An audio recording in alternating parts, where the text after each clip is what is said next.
अस्सलाम वालेकुम बच्चों, क्या हाल चाल। तो स्टूडेंट्स, चल रहा था हमारा टॉपिक एलिमेंट का। एलिमेंट के टॉपिक में हमने आज जो चीज़ एडिशन में है हमारे पास वो है वैलेंसी।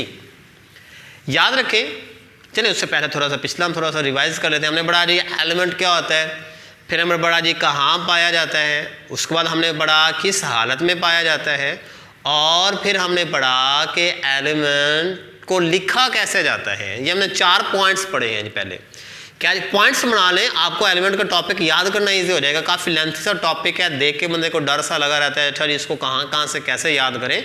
तो इसके आप क्वेश्चन बना लें। पहला क्वेश्चन बनाएं जी डेफिनेशन, व्हाट इज एलिमेंट, ये बनाएं आप। उसके बाद आप बनाएं जी ये क्वेश्चन के एलिमेंट कहाँ पाया जाता है, दूसरा क्वेश्चन हो जाएगा। तीसरा क्वेश्चन आप इसमें बनाएं कि एलिमेंट किस हालत में पाया जाता है, 3 क्वेश्चन हो गए। चौथा बनाएं कि एलिमेंट को कैसे लिखा जाता है, सिंबल से लिखा जाता है। 4 पॉइंट्स आप बना लेंगे। उसके बाद हमारे पास एक 5वां जो पॉइंट है एलिमेंट के अंदर, वो है इसकी valency. And valency is unique property of element, बड़ी मुनफरिद किस्म की प्रॉपर्टी है एलिमेंट की। अब वो होती क्या है? Valency is combining capacity.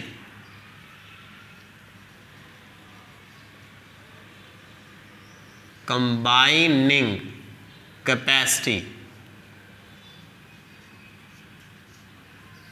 of an element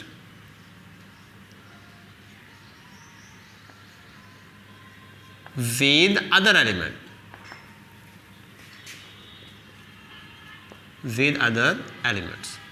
यानी एक एलिमेंट की दूसरे एलिमेंट्स के साथ कंबाइन होने की जो एबिलिटी है या कैपेसिटी है, इसको वैलेंसी कहते हैं।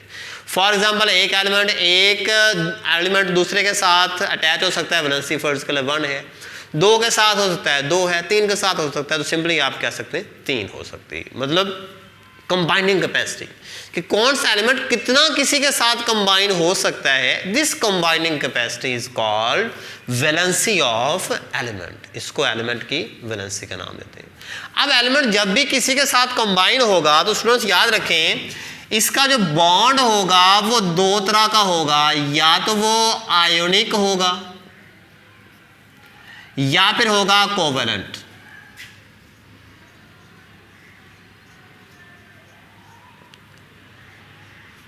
ये जो कंबाइनिंग इसकी होगी वो कॉम्बिनेशन इसका या तो आयोनिक होगा या फिर उस एलिमेंट का दूसरे के साथ कॉम्बिनेशन कोवेलेंट होगा।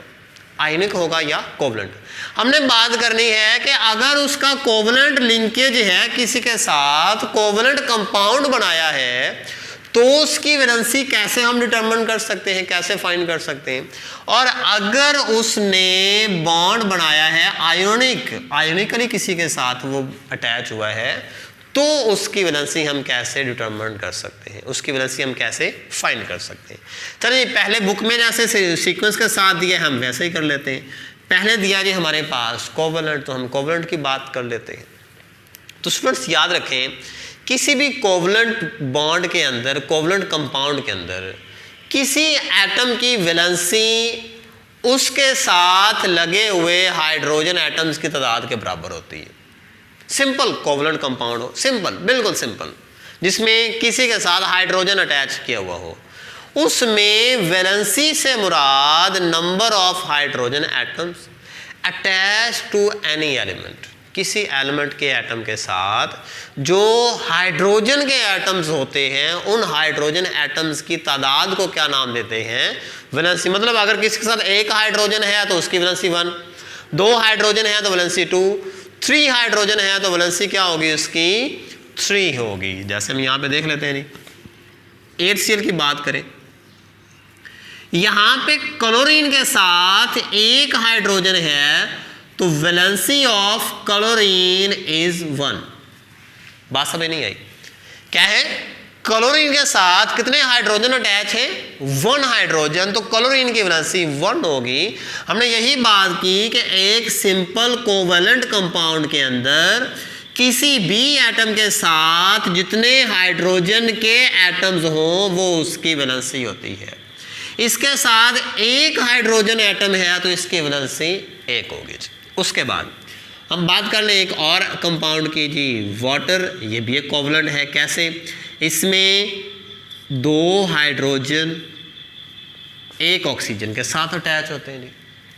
अब इसके साथ चूंकि 2 हाइड्रोजन मौजूद हैं तो ऑक्सीजन की वैलेंसी क्या होगी? वो 2 होगी। बात समझ आ गई कि वैलेंसी कितनी होगी यहाँ पे इसकी? 2। अच्छा जी, एक और बात करते हैं जी, तीसरी इसकी एग्जांपल लेते हैं हम। अगर हम बात करें अमोनिया की, फॉर्मूला इसका होता है NH3। तो यहाँ पे सोच के बताएं कि नाइट्रोजन की वैलेंसी क्या होगी? तो ये तो मुश्किल सवाल ही नहीं है सर जी, आसान सा है। कैसे? भाई इसके साथ 3 हाइड्रोजन लगे हैं तो जाहिर सी बात है वैलेंसी नाइट्रोजन की 3 होगी। क्यों? जिसके साथ जितने हाइड्रोजन होते हैं उतनी तो वैलेंसी होती है। चूंकि यहाँ पे 1 नाइट्रोजन के साथ 3 हाइड्रोजन लगे हैं, लिख लेते हैं यहाँ पे 1 2 3 हाइड्रोजन। तो क्या होगा? नाइट्रोजन की वैलेंसी 3 आ जाएगी। बात समझ आ गई यहाँ तक? अच्छा जी, 4 वाली एग्जाम्पल को ले लेते हैं जी। जैसे हम बात करें जी मीथेन की, इस साइड में लिख लेते हैं एक दफ़ा मीथेन, CH4 फार्मूला। मीथेन क्या होता है, थोड़ा सा बता देता हूँ कि जो घरों में हम गैस इस्तेमाल करते हैं, सिलेंडर इस्तेमाल कर रहे होते हैं, CNG गैस आ रही होती है, सुई गैस इस्तेमाल करते हैं, उसको नेचुरल गैस कहते हैं। और उसका 80% जो होता है, 80% से 85% ये इस पर मुश्तमिल होता है। 80 से 85% किस पर मुश्तमिल होता है? इस गैस पर। अब चलिए बात करते हैं जी इसके स्ट्रक्चर की। हमारे पास कार्बन है, इसके साथ कितने हाइड्रोजन हैं जी? 4 हाइड्रोजन हैं यहाँ पे। तो स्टूडेंट्स देखें यहाँ पे कार्बन की वैलेंसी क्या होगी? सिंपल सी बात है, चूंकि इसके साथ 4 हाइड्रोजन लगे हैं तो कार्बन की वैलेंसी क्या होगी? 4 होगी। लिख लेते हैं जी यहाँ पे कार्बन की वैलेंसी 4 होगी। अब बात समझ आ गई। कोवलेंट कंपाउंड के अंदर वैलेंसी क्या होती है? It is number of hydrogen atoms. ये हाइड्रोजन एटम्स की तादाद होती है जो किसी भी एटम के साथ अटैच होती है। इस तादाद को क्या नाम देते हैं हम? इसकी वैलेंसी कहते हैं। क्या कहते हैं इसको? वैलेंसी का नाम देते हैं। बात समझ आ गई वैलेंसी की एक डेफिनेशन। दूसरी साइड पे जाते हैं हम आयनिक कंपाउंड के अंदर। इस एग्जाम्पल को मिटा दें, नोट कर लिया आप लोगों ने। स्टूडेंट्स एक अच्छी आदत है, जो भी आप लेक्चर लेने बैठे तो पहले आप एक कॉपी पेंसिल निकाल लें, उसको सामने रखें, जो इसमें की पॉइंट्स आए, जो नई चीज़ें आए वो आप साथ में नोट करते जाया करें, तो वो आपके लिए काफ़ी फ़ायदेमंद होगा। अब बात करते हैं आयनिक कंपाउंड के अंदर। याद रखें स्टूडेंट्स, आयनिक कंपाउंड के अंदर वैलेंसी से मुराद इलेक्ट्रॉन्स की वो तादाद है जो कोई भी एटम या तो खारिज करता है या फिर हासिल करता है। भी कोई एटम जितने इलेक्ट्रॉन्स खारिज करे या जितने इलेक्ट्रॉन्स वो हासिल करे, उन इलेक्ट्रॉन्स की तादाद को वैलेंसी कहते हैं। अगर किसी एटम ने 1 इलेक्ट्रॉन खारिज किया उसकी वैलेंसी 1 है, उसने 2 इलेक्ट्रॉन्स खारिज किए, वैलेंसी क्या है उसकी? 2 है। जैसे हम यहाँ पे बात करें जी सोडियम की, सोडियम 1 इलेक्ट्रॉन रिलीज करता है। क्यों? आपको लास्ट लेक्चर हमारे जो पीरियोडिक टेबल वाले हैं उसमें आप देखें अगर, तो उसमें आपको ये चीज़ नज़र आती है कि सोडियम ग्रुप नंबर 1 से बिलोंग करता है और ग्रुप नंबर 1 के जितने भी एलिमेंट्स हैं उनके वैलेंस शेल में 1 इलेक्ट्रॉन होता है और इसको वो खारिज करने का रुझान रखते हैं। इस वजह से सोडियम क्या करता है जी? 1 इलेक्ट्रॉन को खारिज करता है। चूंकि इसने 1 इलेक्ट्रॉन खारिज किया है तो सोडियम की वैलेंसी क्या होती है? वो 1 होती है। बात समझ आ गई। मैग्नीशियम की बात कर ले। मैग्नीशियम ग्रुप नंबर 2 का एलिमेंट है, ये 2 इलेक्ट्रॉन्स रिलीज करने की एबिलिटी रखता है, तो मैग्नीशियम की वैलेंसी क्या होगी भाई? 2 होगी। बात समझ नहीं आई कि जितने कोई एटम इलेक्ट्रॉन खारिज करता है या जितने इलेक्ट्रॉन्स हासिल करता है। तो यहाँ पे हमने देखा जी सोडियम ने 1 इलेक्ट्रॉन खारिज किया, वैलेंसी 1। मैग्नीशियम ने 2 इलेक्ट्रॉन्स खारिज किए तो वैलेंसी क्या होगी इसकी? 2। सेम ऐसे जो जितने इलेक्ट्रॉन्स गेन करेगा, जैसे यहाँ पे देखें क्लोरीन ग्रुप नंबर 17 का एलिमेंट है, इसके वैलेंस शेल में 1 इलेक्ट्रॉन की कमी होती है, तो ये 1 इलेक्ट्रॉन गेन करता है, इसकी वैलेंसी 1 होती है। अब अगर एक चीज़ और भी याद रखें स्टूडेंट्स, अगर कोई एटम इलेक्ट्रॉन खारिज करता है वैलेंसी प्लस में होती है और अगर हासिल करता है तो वैलेंसी माइनस में होती है। जैसे सोडियम की भी 1 है, क्लोरीन की भी 1 है, सोडियम की +1 है, क्लोरीन की -1 है। ठीक है। ऐसे अगर हम ऑक्सीजन की बात करें तो ऑक्सीजन 2 इलेक्ट्रॉन्स गेन कर सकता है, तो इसकी वैलेंसी क्या होगी? -2 होगी। तो इस तरह से स्टूडेंट्स वैलेंसी आती है आयोनिक कंपाउंड के अंदर। किसमें? आयोनिक कंपाउंड में क्या होती है? नंबर ऑफ इलेक्ट्रॉन गेन और लॉस्ट बाय एनी एटम। किसी एटम ने जितने इलेक्ट्रॉन्स हासिल किए हों या जितने इलेक्ट्रॉन्स उसने खारिज किए हों, उन इलेक्ट्रॉन्स की तादाद को क्या कहते हैं? वैलेंसी कहते हैं। अब चलिए हमने ये बात की छोटी सी, यहीं से एक सवाल निकलता है कि एटम इलेक्ट्रॉन खारिज क्यों करता है, हासिल क्यों करता है? उसको क्या ज़रूरत पड़ी भी इलेक्ट्रॉन खारिज करने की, इलेक्ट्रॉन हासिल करने की? तो याद रखें स्टूडेंट्स, हर एटम की ख्वाहिश होती है कि वो स्टेबल हो जाए। क्या हो जाए? वो स्टेबल। और ये स्टेबिलिटी हासिल करते हैं या तो ऑक्टेट रूल को फॉलो करते हुए, या फिर डुप्लेट रूल को फॉलो करते हैं। कौन सा जी?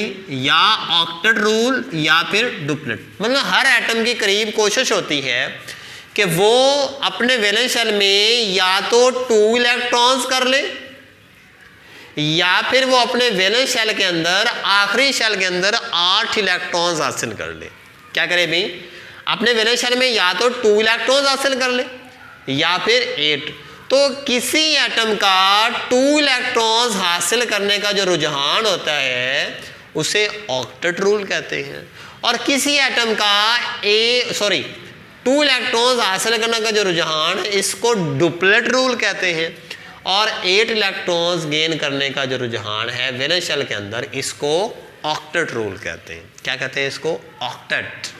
ऑक्टेट आपने पढ़ा हुआ है, ऑक्टल लॉ आपने पढ़ा था मैथ्स के अंदर, 8 क्लास के मैथ में आपने पढ़ा था ऑक्टल लॉ, 8 का कानून आपने पढ़ा था वहाँ पे। तो वहीं से वर्ड आप ऑक्टेट यूज़ कर सकते हैं याद रखने के लिए कि ऑक्टेट में क्या होता है जी? एटम की ख्वाहिश होती है कि वो 8 इलेक्ट्रॉन्स गेन कर ले, और डुप्लेट के अंदर क्या होता है? वो करीब तरीन अपने वैलेंस शेल के अंदर 2 इलेक्ट्रॉन्स रखे, तो इसको डुप्लेट रूल कहते हैं, इसको ऑक्टेट कहते हैं। अब कोई एटम कब इलेक्ट्रॉन खारिज करेगा, कब वो हासिल करेगा, यहाँ से देख लेते हैं भी। देखिए स्टूडेंट्स, एक एटम के वैलेंस शेल में है इलेक्ट्रॉन्स 3 और लेस देन 3। इलेक्ट्रॉन्स कितने भी उसके? 3 या फिर 3 से कम। होने कितने चाहिए? 8 होने चाहिए। तो ये क्या करेगा? इलेक्ट्रॉन्स रिलीज करेगा। ये एटम क्या करेगा? इलेक्ट्रॉन खारिज करेगा, रिलीज करेगा। और अगर किसी एटम के वैलेंस शेल में, दूसरा केस देखें कि इलेक्ट्रॉन है 5 और मोर देन 5 और मोर देन 5, होने कितने चाहिए? 8 इलेक्ट्रॉन्स। तो देखिए 5 तो उसके पास पहले से हैं, अब 3 ही हासिल करने ना, वो कहीं से भी हासिल किए जा सकते हैं। इसके पास तो ऑप्शन था ना कि 3 इलेक्ट्रॉन्स हैं, तो 5 कौन देगा इसको? मुश्किल था, इसलिए अपने भी खारिज कर देता है। तो इसके पास तो ऑप्शन है ना, आसानी से 3 कहीं से मिल सकते हैं, तो ये हमेशा इलेक्ट्रॉन गेन करेगा। कि अगर वैलेंस शेल के अंदर इलेक्ट्रॉन 5 और मोर देन 5 होंगे तो ये गेन करेगा, और 3 और लेस देन 3 होंगे तो वो हमेशा रिलीज करेगा। इस तरह से एटम इलेक्ट्रॉन हासिल करेगा, ये इलेक्ट्रॉन्स खारिज करेगा। अब जितने वो हासिल करेगा या जितने वो खारिज करेगा उसे क्या नाम देते हैं? उसकी वैलेंसी का नाम देते हैं। मुख्तलिफ एलिमेंट्स की जो वैलेंसीज हैं वो मुख्तलिफ होती हैं, वो आपके पास दिया हुआ है पेज पे। आप ज़रा बुक खोलें, पेज नंबर आपका है 7। यहाँ पे आपको एक ब्लॉक दिया गया है, यहाँ पे स्टूडेंट्स देखें ब्लॉक, इसमें आपको एलिमेंट्स की वैलेंसीज दी गई हैं। लिखा है एलिमेंट एंड रेडिकल। रेडिकल जो यहाँ पे लिखा है ना, इसकी भी बात थोड़ी सी कर लेते हैं जी। रेडिकल, अब हमने सिंपल बात कर ली कि अगर कोई एलिमेंट है उसका जो सिंगल यूनिट है उसको एटम कहते हैं, एक छोटा सा पार्टिकल है। अगर कोई एटम या एटम्स का ऐसा ग्रुप जिस पर कोई चार्ज हो, वो चार्ज पॉजिटिव हो या वो चार्ज नेगेटिव हो, तो उस ग्रुप ऑफ एटम जिस पर कोई चार्ज होता है या वो एटम जिस पर कोई चार्ज होता है उसको रेडिकल कहते हैं। क्या होता है जी?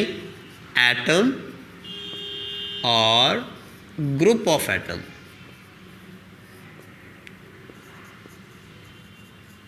having some charge,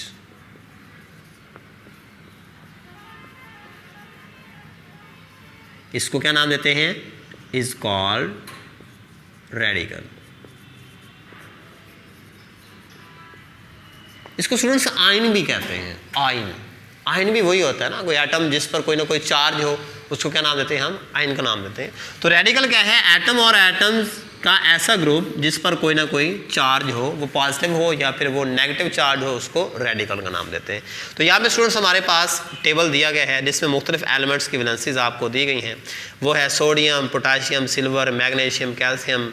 ये आप हाफ ऑफ करके याद कर लें, इसको आप 4 हिस्सों में करके याद कर लें। ये आगे बहुत फ़ायदा देने वाली है। आगे हमारे जो कुछ न्यूमेरिकल सॉल्व होने हैं, कुछ आपने एलिमेंट्स के रिएक्शंस देखने हैं, किसी के साथ रिएक्शन करवाना है, तो उसके लिए आपको ये बड़ा फ़ायदा देने वाला है। आपको पता होगा कि किसकी कितनी वैलेंसी है, ये कितने एटम्स के साथ कंबाइन हो सकता है। अगर ये एक एटम है तो इसके साथ कितने एटम्स और आके अटैच हो सकते हैं, कौन सा एटम कितने के साथ अटैच हो सकता है, ये आपको अगर वैलेंसी याद है तो आसानी से आप इसको बता सकते हो। तो इसके लिए आपको ये जो टेबल है वैलेंसी वाला, ये याद करना पड़ेगा।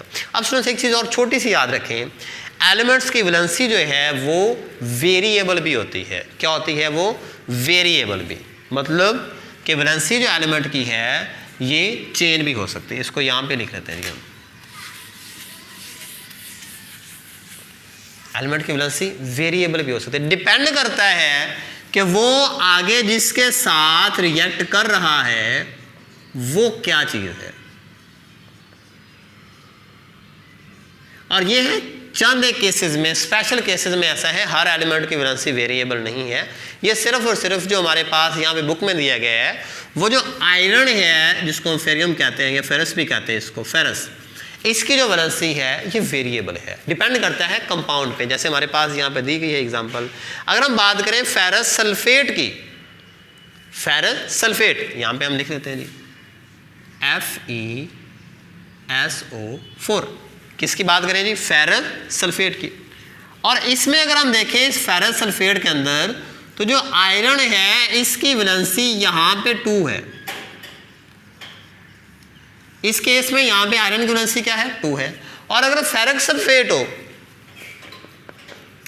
Fe2SO4 थ्राइस, अगर इसकी हम बात करें तो यहाँ पे आयरन की वैलेंसी 3 है। मतलब कि कुछ एलिमेंट्स ऐसे भी हैं जिनकी वैलेंसी वेरिएबल भी होती है, वो चेंज भी होती है। अगर यहाँ पे इसकी वैलेंसी 2 है तो ये इसको फेरस कहते हैं, फेरस। और अगर वैलेंसी इसकी 3 है तो इसको फेरिक, आई इसका जो एंड पे है IC लगा के इसको हम फेरिक लगा देते हैं। अगर वैलेंसी इसकी बढ़ रही है तो IC लगा के इसकी वैलेंसी को आप बता सकते हो। अगर पहले ये फेरस है तो अगर 3 वैलेंसी है तो इसको फेरिक आप पढ़ेंगे, 2 वाले को क्या पढ़ेंगे? फेरस, और 3 वाले को फेरिक। इस तरह से इसकी वैलेंसी को आप बता सकते हैं। तो ये आयरन जो है इसकी वैलेंसी वेरिएबल भी होती है। तो स्टूडेंट्स ये था हमारा आज का टॉपिक। इसमें आपको मैंने मेन चीज़ बताई, याद करने का तरीकाकार, इसके आप पॉइंट्स बना लें। दोबारा काउंट करवाता हूँ पॉइंट। पहला कौन सा है जी? डेफिनेशन। दूसरा कहाँ पाए जाते हैं? ऑकरेंस। तीसरा स्टेट, किस हालत में पाए जाते हैं। चौथा मेथड टू राइट, लिखने का तरीका। और 5वां पॉइंट वैलेंसी। वैलेंसी के भी आगे आपके पास 2 पॉइंट्स हैं जी, एक है आयनिक और दूसरी है कोवलेंट। और थर्ड पे क्या है जी? वैलेंसी क्या होती है? वो वेरिएबल भी हो सकती है। तो ये था स्टूडेंट्स हमारा आज का टॉपिक। मिलते हैं नए टॉपिक के साथ, तब तक के लिए अल्लाह हाफिज़।